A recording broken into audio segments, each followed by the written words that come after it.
شروع اللہ کا نام لے کر جو بڑا مہربان نہایت رحم والا ہے۔ قسم ہے فجر کے وقت کی اور 10 راتوں کی اور جفت کی اور طاق کی اور رات کی جب وہ چل کھڑی ہو، یعنی جب رات رخصت ہونے لگے کہ آخرت میں جزا اور سزا ضرور ہوگی۔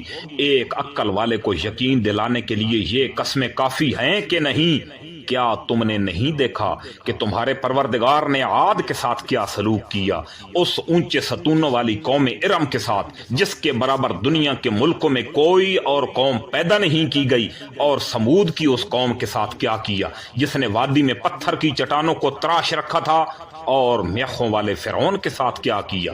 یہ وہ لوگ تھے جنہوں نے دنیا کے ملکوں میں سرکشی اختیار کی اور ان میں بہت فساد مچایا تھا، چنانچہ تمہارے پروردگار نے ان پر عذاب کا کوڑا برسا دیا۔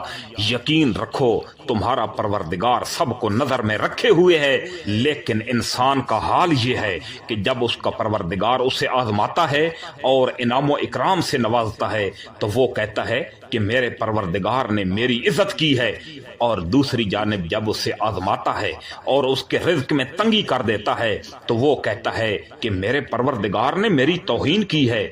ہرگز ایسا نہیں چاہیے۔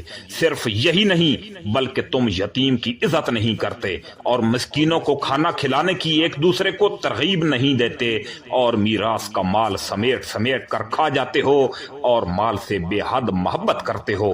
ہرگز ایسا نہیں چاہیے۔ جب زمین کو کوٹ کوٹ کر ریزہ کر دیا جائے گا اور تمہارا پروردگار اور قطاریں باندھے ہوئے فرشتے میدان حشر میں آئیں گے اور اس دن جہنم کو سامنے لایا جائے گا، تو اس دن انسان کو سمجھ آئے گی، اور اس وقت سمجھ آنے کا موقع کہاں ہوگا؟ وہ کہے گا کہ کاش میں نے اپنی اس زندگی کے لیے کچھ آگے بھیج دیا ہوتا۔ پھر اس دن اللہ کے برابر کوئی عذاب دینے والا نہیں ہوگا اور نہ اس کے جکڑنے کی طرح کوئی جکڑنے والا ہوگا۔